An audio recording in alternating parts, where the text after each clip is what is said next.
that, in their view, former President Trump was directly involved with the movement of documents, allegedly, in Mar-a-Lago, in the basement, in his office, and also from the White House when he left in January of 2021.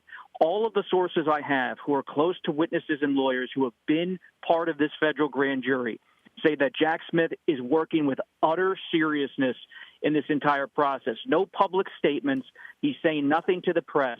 This is all about building a case about obstruction, illegal retention of documents. And Trump's legal team is now going to try to bring on some new players, I'm told, just in the last few minutes. Todd Blanche, CBS News has learned, who worked with Trump on the New York case that Scott McFarlane was just detailing. He is likely going to play a major role now in this federal case as he tries to work with Trump to keep him ready for a trial. There's no likelihood, I'm told, by people close to Trump tonight of any sort of plea deal or pleading to lesser charges, that this is going to be something that likely goes to trial. And Bob, let's just review the bidding for those who are watching in terms of what might be a part of this indictment. The at issue is the Espionage Act, as you mentioned, unauthorized retention or disclosure of information. So that's two pieces.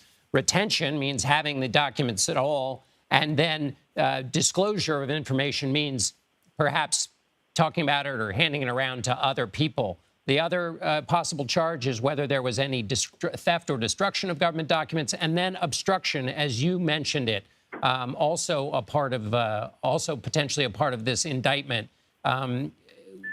Is that pretty much it? John, to understand what's happening right now, you have to go back to January 2021 when Trump's leaving the White House after January 6th and the attack on the Capitol. He's furious with the political establishment, especially with the Department of Justice. And he works with his chief of staff at the time, Mark Meadows, and they fume about the Russia investigation. And they decide, based on CBS News reporting, to take some documents back related to the so-called Crossfire Hurricane investigation of Trump and Russia interference in the 2016 election.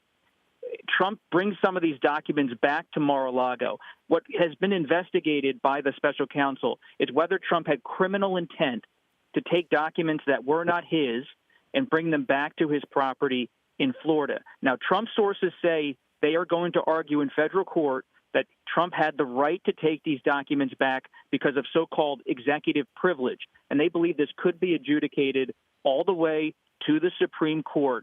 And they're going to fight this at trial, that he had the right in a blanket way to bring these documents back. But the special counsel, by moving forward tonight with this historic indictment, is saying to Trump and effectively to the American people that no president, even if you believe you have executive privilege, no one can take classified material out of a secure location without going through a full approval process.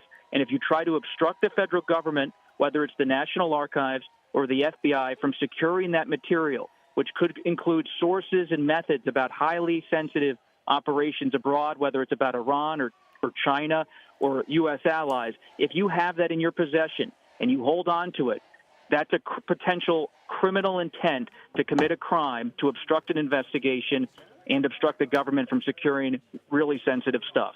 And affirming the principle of law that no one is above the law.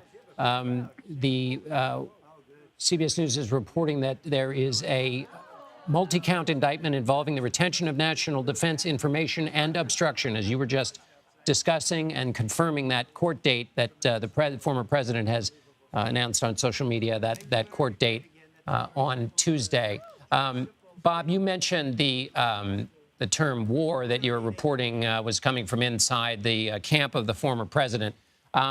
Give us your assessment of both the legal channel and the political channel. Obviously, the former president, by announcing this first before there's official word, seeks to do as he has in politics, which is set the narrative before anyone else. Give us your sense, your assessment of both the legal channel and then the political channel, and whether they're the same thing. When you step back and you try to understand, why does the Trump campaign and Trump's inner circle, why do they see this moment as a political war? It's because, like any war, there are multiple fronts they are fighting on right now. They are facing a historic indictment for obstruction of justice, obstruction of an investigation, retaining these classified records, while also facing a still ongoing investigation by the special counsel of Trump's conduct in and around the Capitol attack. They also know that come August, Bonnie Willis, the Fulton County, Georgia district attorney, is expected, based on CBS News' knowledge of sources close to her, to potentially move forward with an indictment of Trump in some kind of RICO manner, which is the way they prosecute the mafia in recent decades, to say that Trump illegally pressured election officials in Georgia, all while he also faces that New York trial looming, as Scott McFarlane and others have mentioned. And this is something that is so unprecedented in American history, but politically, it presents a lot of vulnerability to Trump, both legally and politically. And I was just in Iowa this morning, John, and so many of his rivals, including former Vice President Mike Pence, who I spoke to yesterday, he said it's time for the Republican Party, it's time for the American people. And he said it's straightforward. You have to recognize that Trump is someone, in his view, who does not follow the rule of law and is someone who does not have respect for the United States Constitution. That's coming from his own former vice president.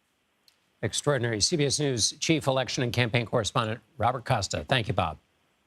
Thank you. Ricky Kleeman now joins me on the line, a CBS News legal analyst. Ricky, your reaction to this news?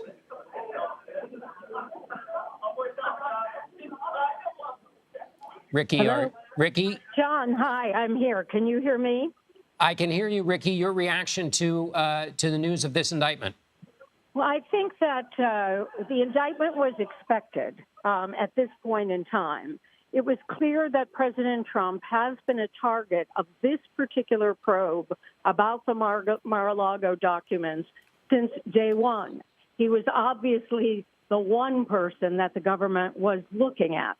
I think the surprise is that we found out about it in the evening, and we found out about it by his posting on Truth Social. So I think that rocked some of us a bit, right, because we expected it to be very formal, as these things usually are. The charges themselves, I think, were anticipated by those of us who have followed the case. You have a former president who allegedly took documents that were classified, removed them from the White House, did not return them when asked to do so by the National Archives. And as always, the cover-up, as they say in quotes, is usually greater than the crime, and that's really what caused his problems.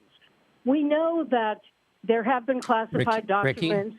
Ricky, I'm afraid I'm going to have to cut you off. We've hit the end of our time. Thank you. Our coverage will continue on CBS News Streaming, your local news, and tonight on the CBS Evening News. This has been a CBS News special report. I'm John Dickerson in New York.